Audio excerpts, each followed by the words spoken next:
igreja, amor pelo Pai. Muito obrigado por essa oportunidade que nós tivemos aqui nesses dias, de receber do Senhor através da vida do Jorge.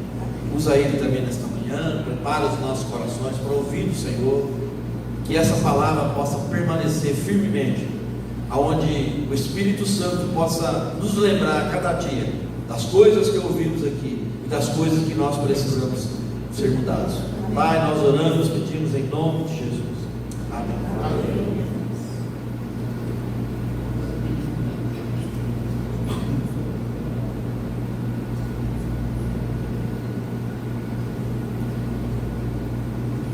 Bom dia. Bom dia.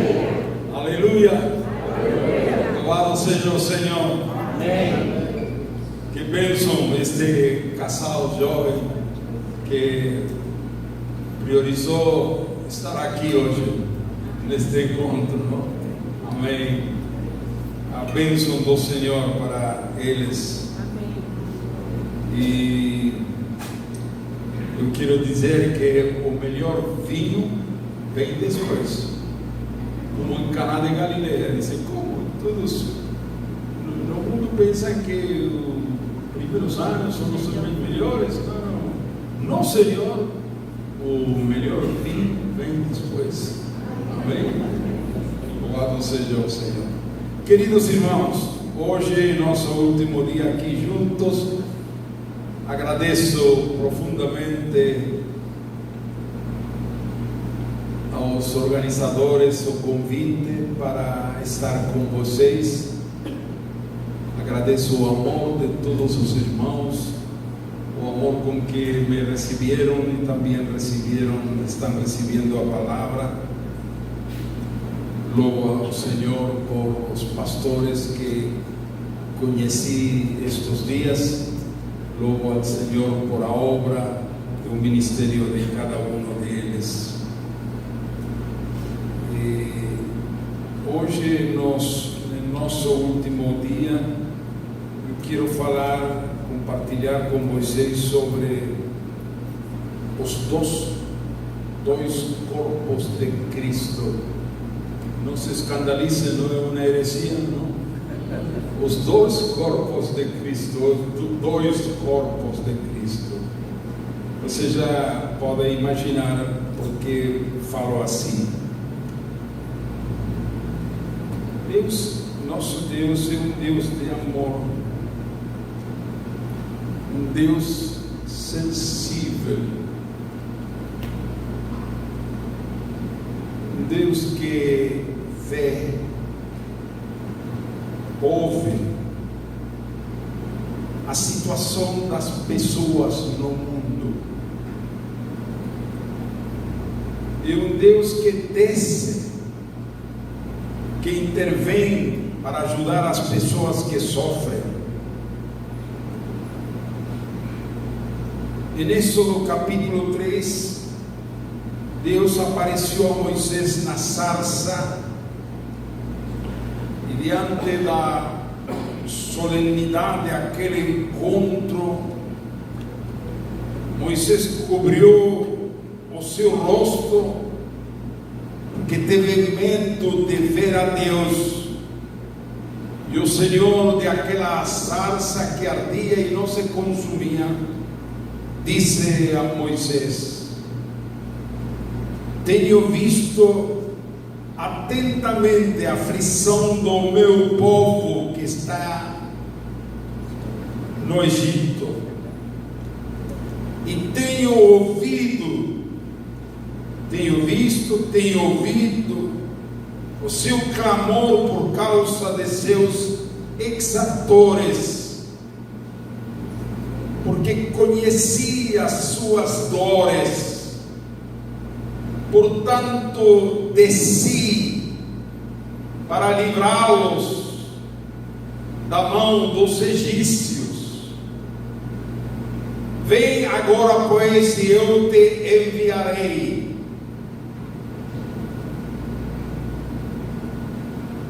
Este encontro de Deus com Moisés, em teologia chama-se teofania. uma manifestação de Deus. Deus é Deus, teofania. Deus se manifestou a Moisés em uma sarça que ardia e não se consumia. E Deus desceu para enviar a Moisés.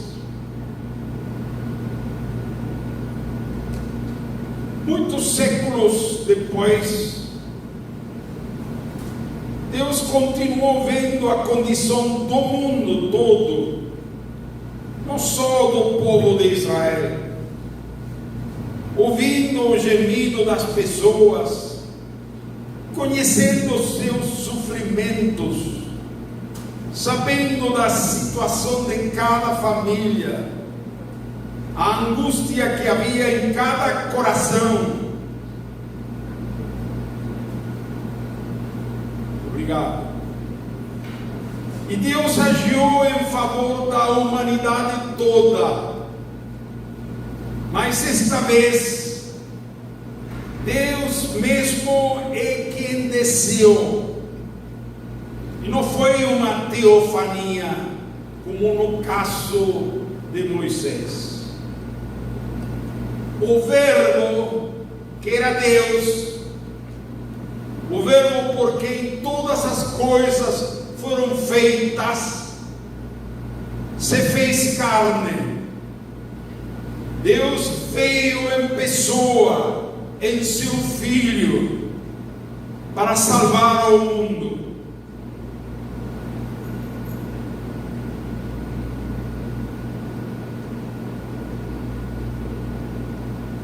O Pai deu a seu Filho um corpo físico, igual ao nosso corpo. Jesus nasceu fisicamente de uma mulher.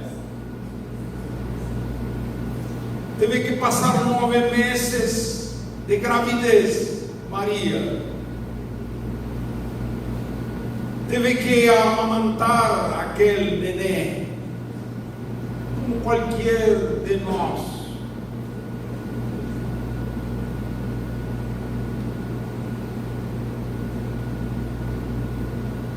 A encarnação foi a primeira etapa do plano salvador de Deus a favor da humanidade. A encarnação foi a primeira etapa do plano salvador de Deus a favor da humanidade. Foi através do corpo físico de Jesus. Mas Deus providenciou uma segunda etapa da ação salvadora de Deus a favor de toda a humanidade. E isso foi mediante o outro corpo de Cristo, que é a igreja. Amém? 2 corpos. Um físico, que o Verbo se encarnou através de Maria, pela obra do Espírito Santo, gerou em ele o Filho de Deus.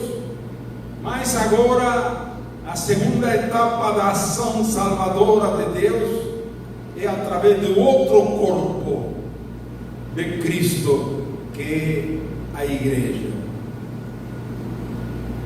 Estes 2 corpos são referidos em Efésios capítulo 4. Vamos abrir nossas Bíblias, Efésios capítulo 4. Vamos a ver o versículo 7 e vamos a continuar devagar até versículo 12. E a graça foi concedida a cada um de nós, segundo a proporção do dom de Cristo. Por isso diz, quando ele subiu às alturas, Jesus levou cativo o cativeiro e concedeu dons aos homens. Ora, que quer dizer subiu? Sino que também havia descido até as regiões inferiores da terra. Aquele que desceu é também o mesmo que subiu acima de todos os céus para encher todas as coisas. Continuamos. E ele mesmo concedeu uns para apóstolos, outros para profetas, outros para evangelistas e outros para pastores e mestres, com vistas ao aperfeiçoamento dos santos para o desempenho do seu serviço para a edificação do corpo de Cristo. Aqui novamente fala de corpo, mas este é outro corpo, é o segundo corpo que estamos fazendo referência. Vamos ao versículo 15 agora. Mas seguindo a verdade em amor, cresçamos em tudo naquele que é a cabeça, Cristo,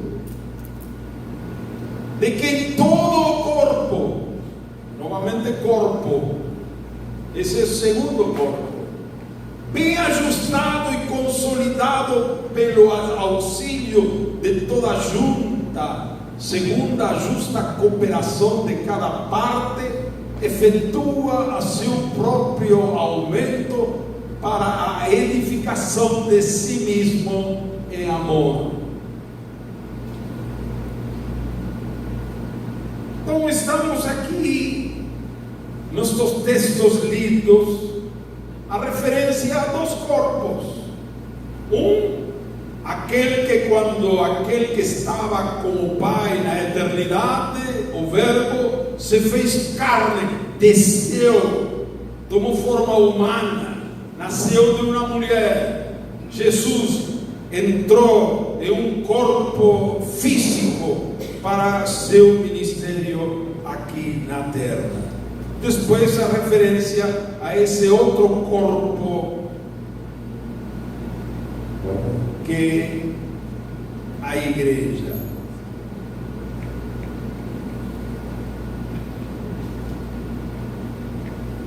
A primeira parte deste passagem de Efésios, dessa passagem, faz referência ao acontecimento mais extraordinário da história do universo. O Criador se fez criatura. O Verbo eterno, aquele que no princípio estava com Deus e era Deus, se fez carne. Deus se fez homem. É algo impossível de imaginar. Isso é o amor, a misericórdia de Deus. E disse a palavra: subindo ao alto, levou cativo o cativeiro e deu dons aos homens. Ora, isto ele subiu o quê? Sino que também antes tinha descido às partes mais baixas da terra. Em Filipenses capítulo 2, vou colocar, vou ler para passar. Diz que sendo em forma de Deus, não teve por usurpação ser igual a Deus, mas se esvaziou a si mesmo. Aquele que era Deus, igual a Deus, se esvaziou, se fez nada, se desvestiu de sua realeza, de sua majestade, e se fez servo, semelhante aos homens. andou entre os homens, se misturou com os pecadores, comeu na mesa de um homem corrupto como Zaqueu, se aproximou de um leproso e o tocou e o curou, se assentou entre as prostitutas e publicanos, permitiu que uma mulher pecadora beijasse e acariciasse seus pés, libertou 2 endemoniados na região de Gadara. Podemos dizer que ele desceu as partes mais baixas da terra, e foi assim durante seus 3 anos de ministério. Desceu, finalmente foi preso como um culpado, amarrado, açoitado, zombado, cuspido, injuriado, insultado, acusado de ser um blasfemo, foi condenado, crucificado entre criminosos, mas tudo isso foi a menor parte de seu sofrimento. O pior foi que ele, que não conhecia pecado, se fez pecado, carregou sobre seu corpo a nossa imundície e a imundície de toda a humanidade. O fez voluntariamente, por amor. O bendito Filho de Deus foi feito maldição. O autor da vida experimentou a morte. Quando estava na cruz, foi tanto a dor que sentiu pela ausência de Deus, que não aguentou mais e gritou: Deus meu, por que me desamparaste? A ausência de Deus é terrível.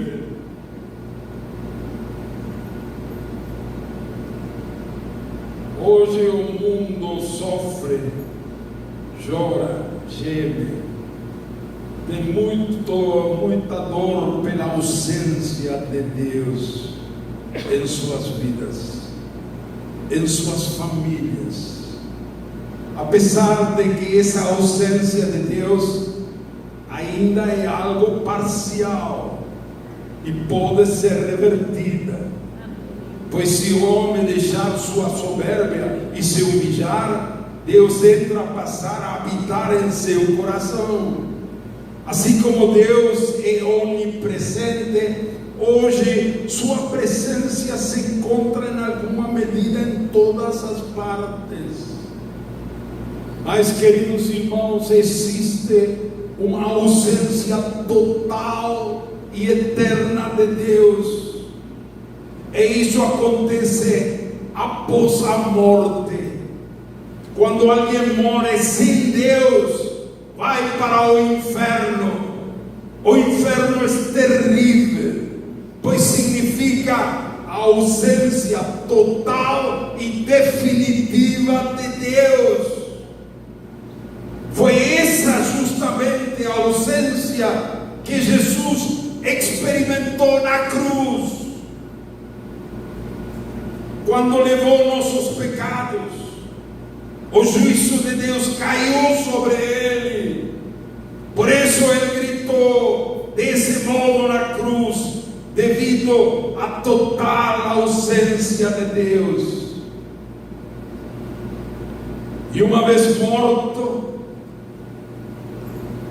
morte significa separação. Seu corpo ficou ainda cravado na cruz, mas ele já tinha expirado. Jesus desceu em espírito ao Hades, que é a morada dos mortos. E segundo a explicação de Jesus em Lucas 15, ali em Hades tem 2 lugares. um lugar de descanso e consolação, chamado o seio de Abraão, onde iam todos os fiéis, os crentes, os que confiaram em Deus. E no Hades tinha outro lugar de tormento, de sofrimento, onde foi aquele rico de Lucas 15, que Jesus explicou, estando em sofrimento. Jesus desceu a Hades para os rebeldes, selou para eles a condenação, e para aqueles que esperavam a esperança da redenção, anunciou as boas novas, e todos aqueles que estavam em um lugar de descanso, cativos, levou cativo o cativeiro e subiu com eles aos céus, subiu acima de tudo, levando cativo o cativeiro. Aquele que desceu é também o mesmo que subiu acima de todos os céus para encher todas as coisas. Subiu acima de todos os céus.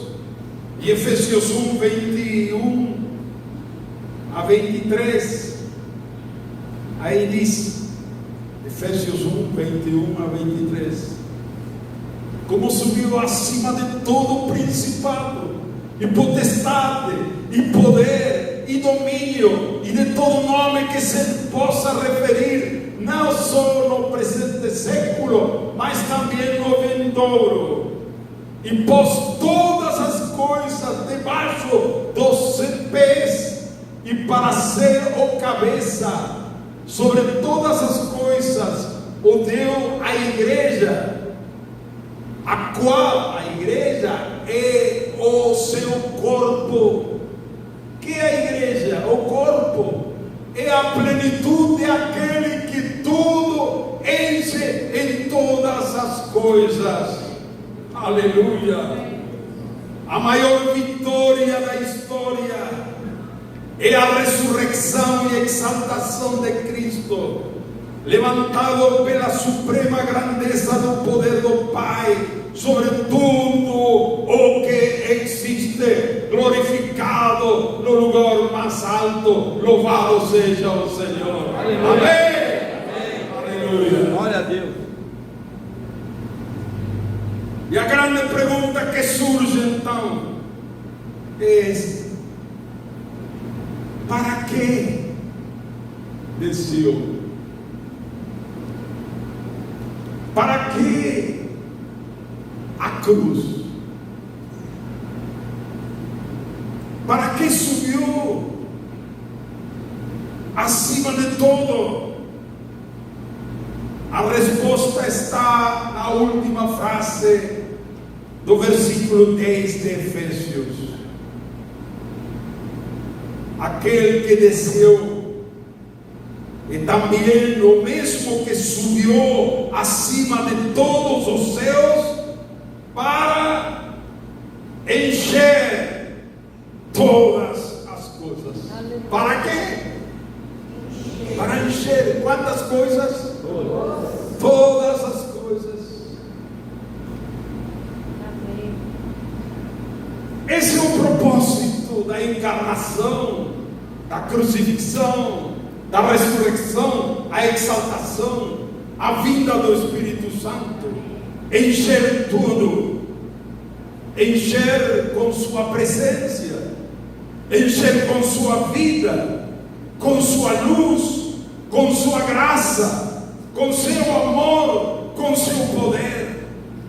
Para isso Ele veio, para isso desceu, para isso morreu, para isso ressuscitou e foi exaltado, para encher tudo de si mesmo, de sua presença, de sua pessoa. O que o Senhor tem em seu coração hoje? Qual é o plano dele? Qual é o objetivo objetivo dele: encher tudo.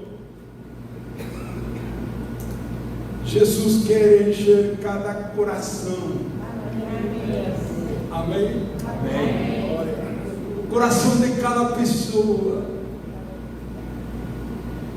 Ele quer colocar a sua paz onde não há paz. Muita angústia, muita depressão, muito sofrimento, muito dor nos corações. Jesus quer encher cada coração, cada casa. Ele vê como está cada família, ouve o gemido, o choro de cada pessoa, conhece o vazio, a angústia de cada coração e deseja encher a todos com sua presença. Encher tudo significa encher cada família, cada negócio, cada empresa. Ele quer encher as escolas, as universidades, as fábricas, a Câmara de Deputados, de senadores, o Palácio de Governo, cada ministério, cada instituição, todas as casas de todos os bairros, de todas as cidades, de todas as nações. Ele desceu e subiu para encher tudo em todo com sua presença. Amém.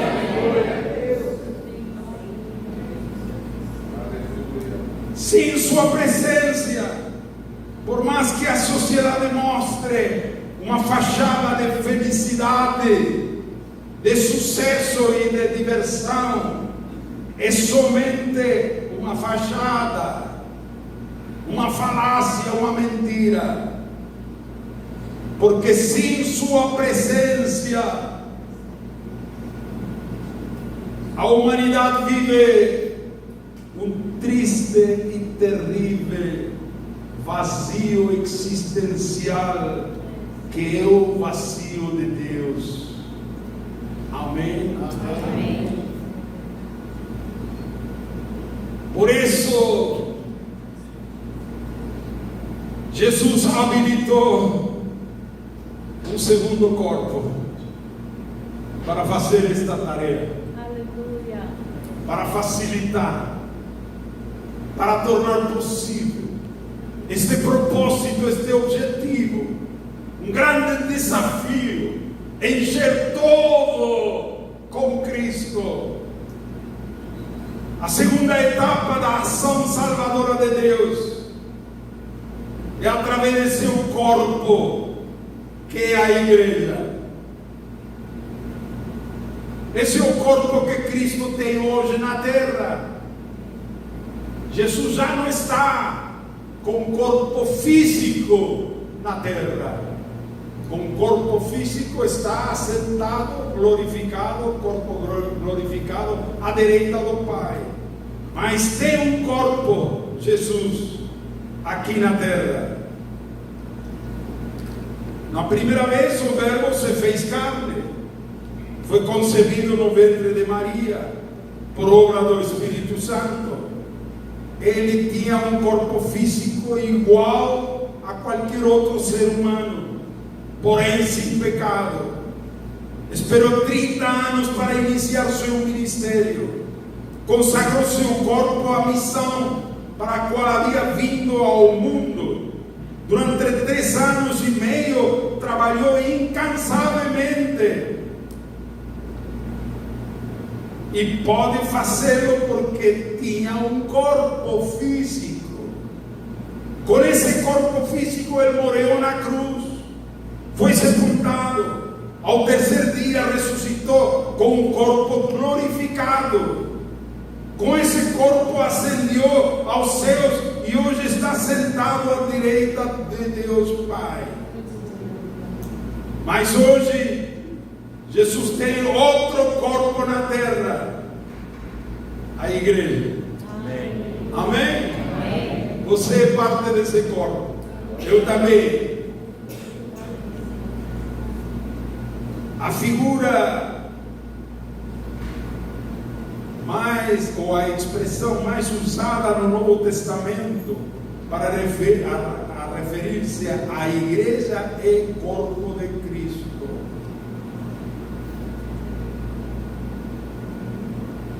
A igreja é o segundo corpo de Jesus na terra, mas hoje é o único corpo de Jesus na terra. E isto tem uma grande vantagem. Qual é a vantagem do segundo corpo? Velho, quando Jesus tinha um corpo físico, se estava em Capernaum, não poderia estar em Jerusalém. Se estava em Jerusalém, não podia estar em Samaria. Estava limitado a um corpo físico igual que nós. O homem presente se tornou limitado a um corpo físico. Uma desvantagem. Mas hoje, o segundo corpo de Cristo pode estar em Jundiaí, em Campinas, em Ribeirão Preto, em Buenos Aires, em Tóquio, em Madrid, em Lisboa, em cada cidade do povo está o corpo de Cristo. Amém! Deus é sábio. Através deste corpo de Cristo, todas as nações, povoados, cidades podem ser atingidos. Amém? Amém. Que maravilha! Oh, aleluia! Cristo é a cabeça, nós somos os membros. Um corpo que está bem ajustado e unido entre si. Os membros estão unidos uns aos outros mediante as juntas, que são articulações, vínculos. O corpo é um organismo vivo. O corpo tem movimento, não é uma coisa rígida. É algo dinâmico. O corpo se desloca, o corpo trabalha, pode trabalhar. Há diferentes membros, diferentes órgãos. E assim o corpo é uma coisa extraordinária. O corpo tem a capacidade de atingir, alcançar seus objetivos. O corpo tem também um espírito. De outro modo, seria um cadáver. Todos os membros do corpo de Cristo têm o mesmo espírito. Deus enviou a nossos corações o espírito de seu Filho, para sentirmos o mesmo que seu Filho, para pensar como seu Filho, para agir como seu Filho, para amar como seu Filho, para servir, para procurar aos perdidos como seu Filho. Amém? Amém. Que maravilhoso o corpo de Cristo. Amém? Amém.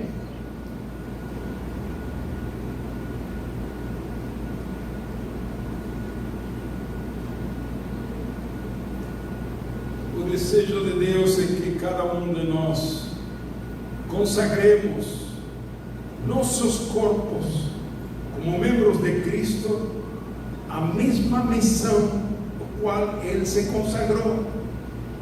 Por isso Paulo disse: de sorte que haja em vós o mesmo sentimento que houve também em Cristo Jesus. A igreja tem uma missão, um objetivo muito claro e específico no mundo. Qual é? encher tudo de Cristo. Amém. Aleluia. Cada um dos membros do corpo de Cristo tem uma função. Veja o que diz Efésios 4:7.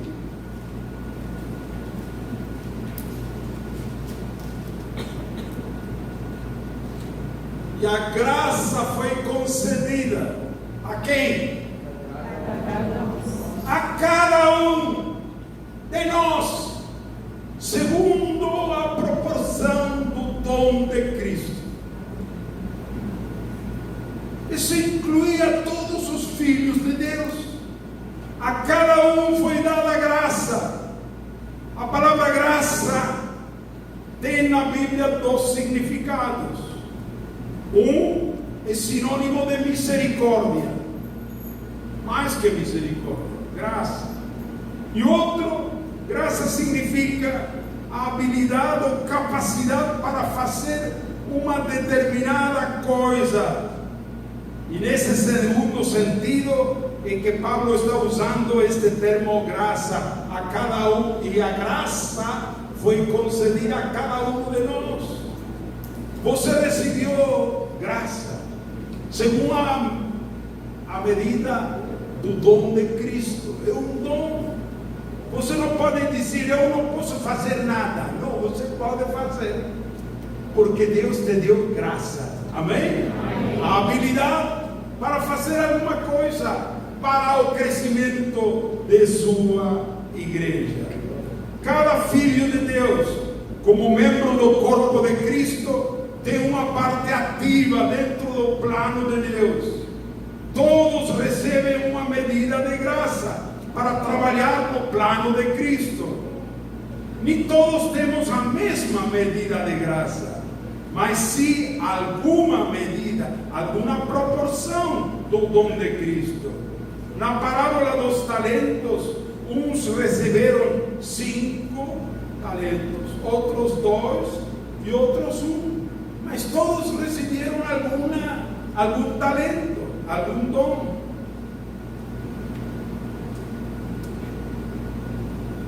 Agora, essa graça que todos recebemos não é suficiente. Veja agora que diz o versículo Efésios 4:11, 11 e 12. Deus é muito sábio. Diz, e Ele mesmo concedeu uns para apóstolos, outros para profetas, outros para evangelistas e outros para pastores e mestres. Com que objetivo? O que explica? Com vistas ao aperfeiçoamento dos santos. Ora, essa palavra aperfeiçoamento, desculpem os tradutores, eu não gosto desta tradução, porque a palavra em grego é katartismos,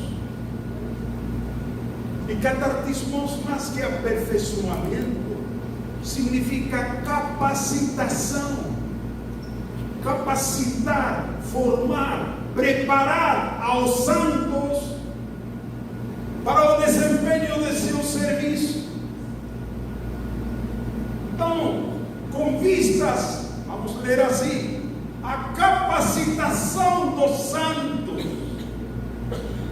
Estamos dizendo que todos os santos receberam uma medida de graça, mas eles têm que ser capacitados, treinados, formados, preparados, ensinados para o desempenho de seu serviço, de sua aqui serviço, em grego diz diaconia, serviço, também traduzido.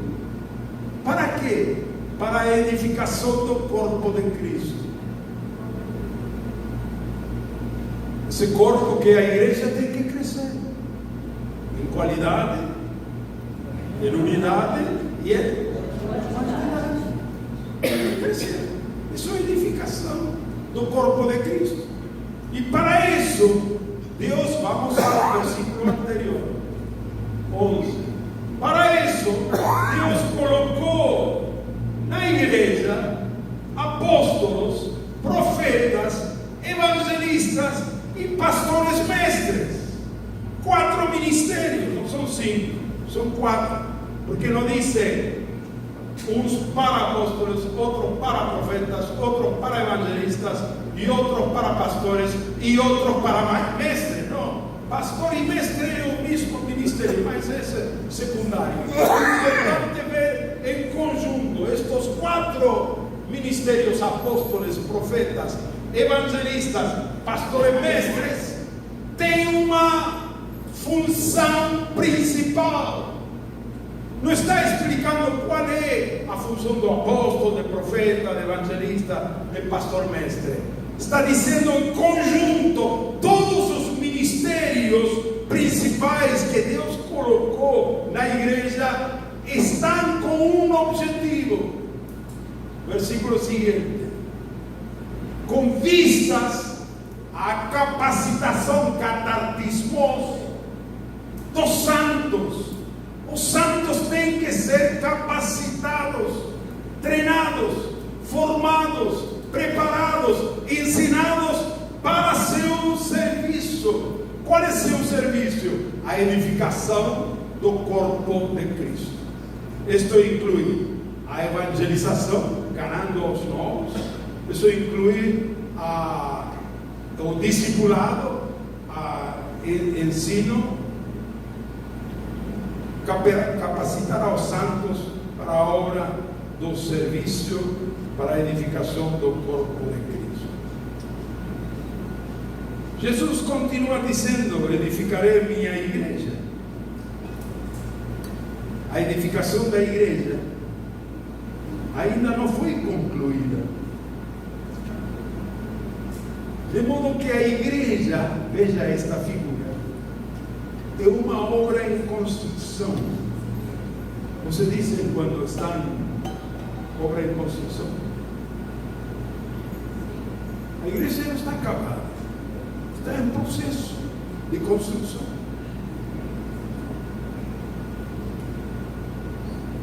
Há 2 coisas indispensáveis para o avanço de uma obra em construção. E ainda há uma terceira que vou mencionar depois. Para que uma obra em construção progrede, precisa 2 coisas e uma terceira mais. Primeiro,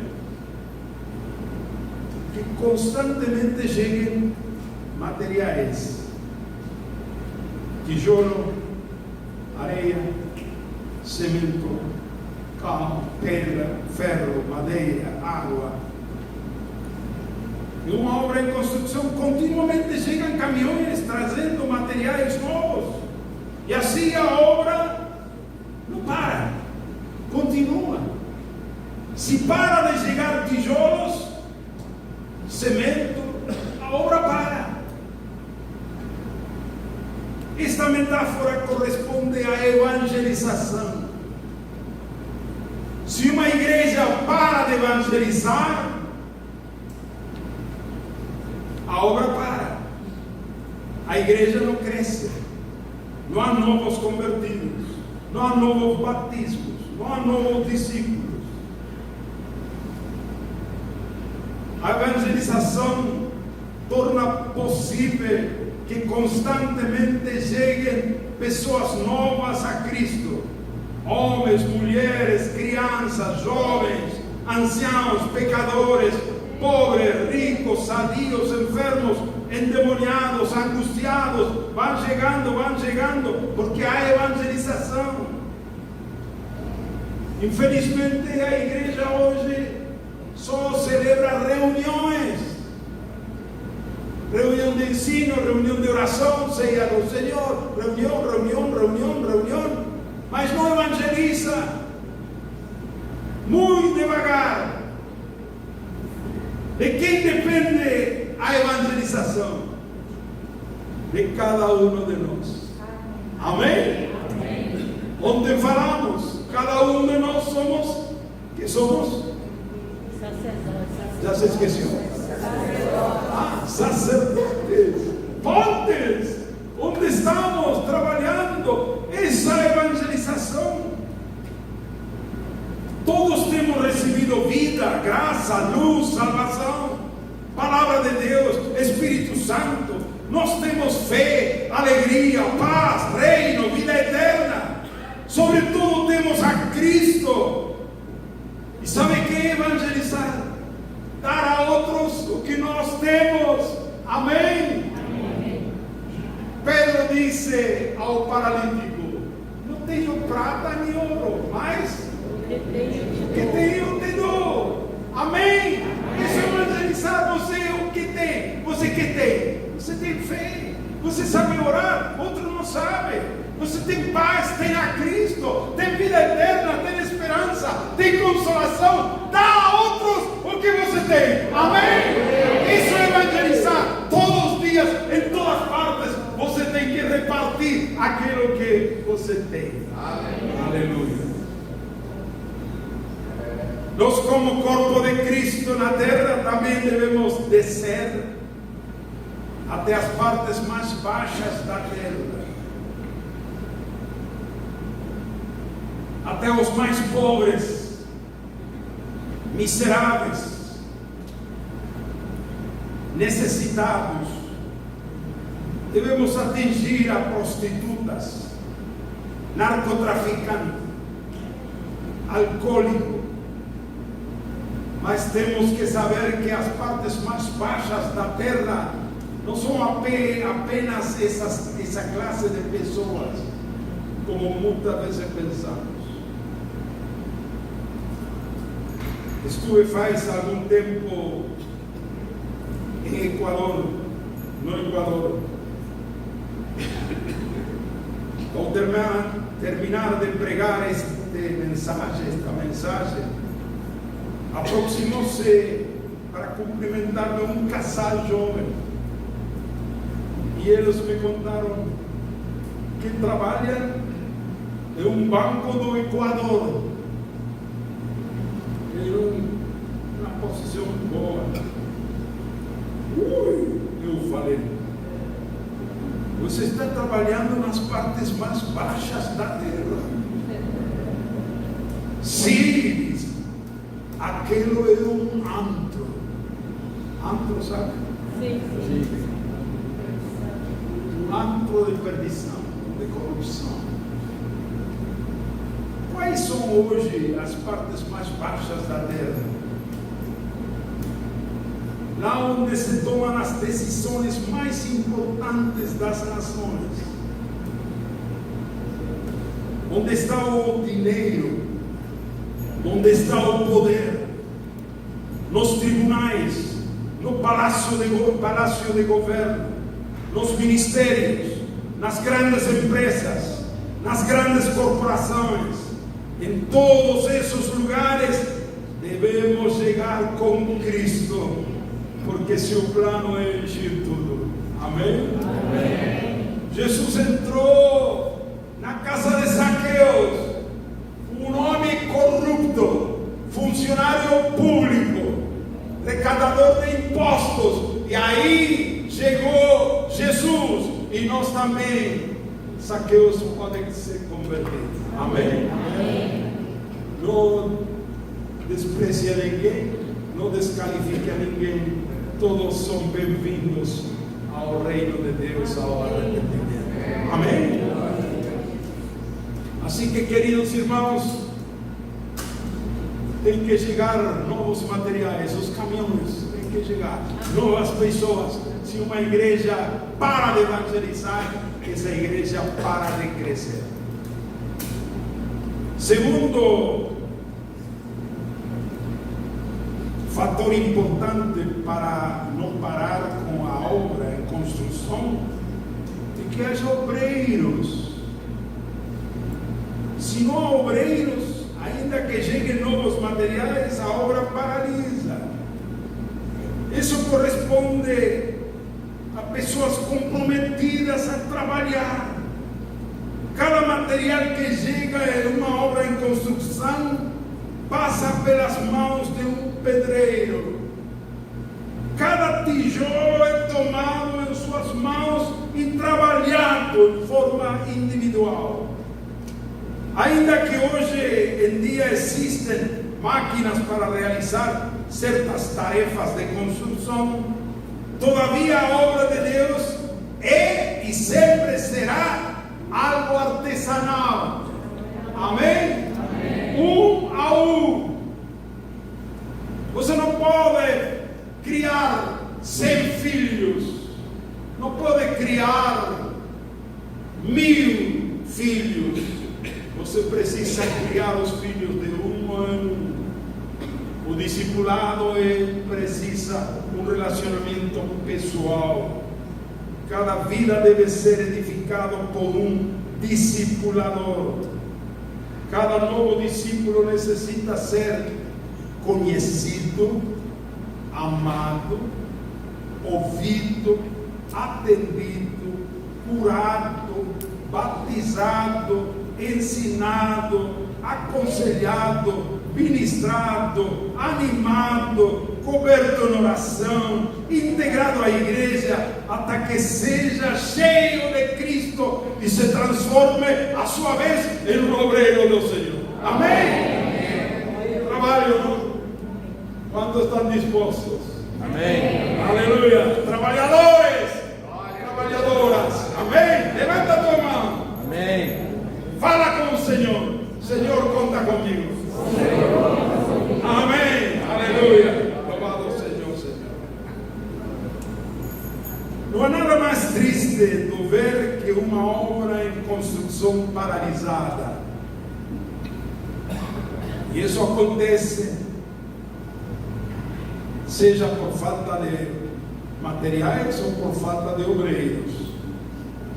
Com o passar das semanas, os meses, é triste ver que as paredes continuam nas mesma altura. Não há progresso. E muitas congregações estão assim, paradas, há tempo que não tem pessoas novas, porque não há evangelização, não há obreiros. Eu disse que vou acrescentar uma terceira coisa. Tenho que terminar. Vou só mencionar. A terceira coisa é ritmo. Ritmo. É algo muito importante numa obra em construção. Você vai a uma obra em construção, vai segunda-feira, terça, quarta, aí estão os obreiros, os caminhões chegando, e os obreiros trabalhando todos os dias, da manhã, da tarde, trabalhando. Ritmo. Se você evangeliza uma vez por mês, esse não é ritmo. Todos os dias, no templo e nas casas, não cessavam de pregar e ensinar a Jesus Cristo. Amém? Amém. Louvado seja o Senhor. Glória a Deus. Uma igreja viva, ativa, onde há oração, evangelização, discipulado, fé, ânimo, alegria, entusiasmo, crescimento, multiplicação. Tem que ter ritmo todos os dias, evangelizando todos os dias, discipulando. Louvado seja o Senhor. Amém? Glória a Deus. Aleluia.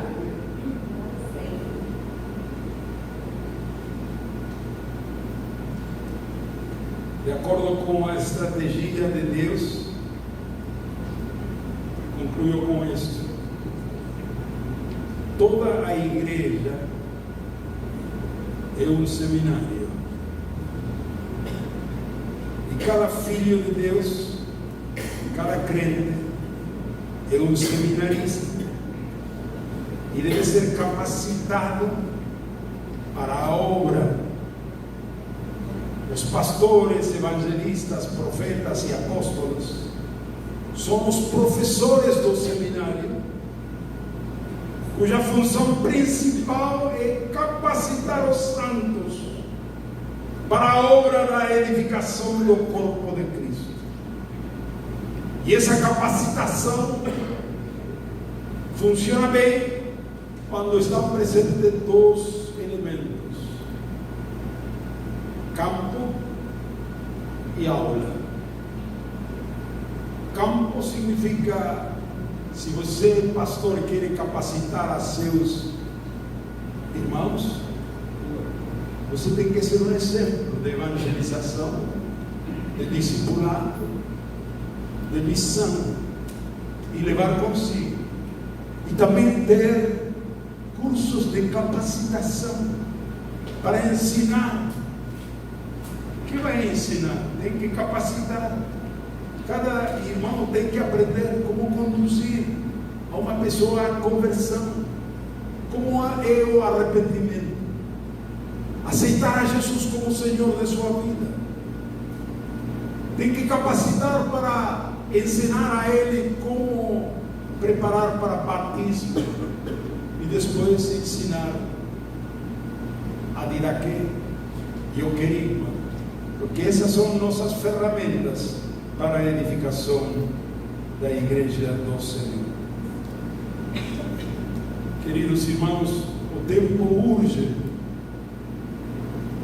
Nossas nações necessitam imperiosamente da ação da igreja. Jesus Cristo quer agir poderosamente na terra por meio desse gigantesco corpo que Ele tem em cada nação, em cada cidade do mundo. Louvado seja o nome de Deus. Amém.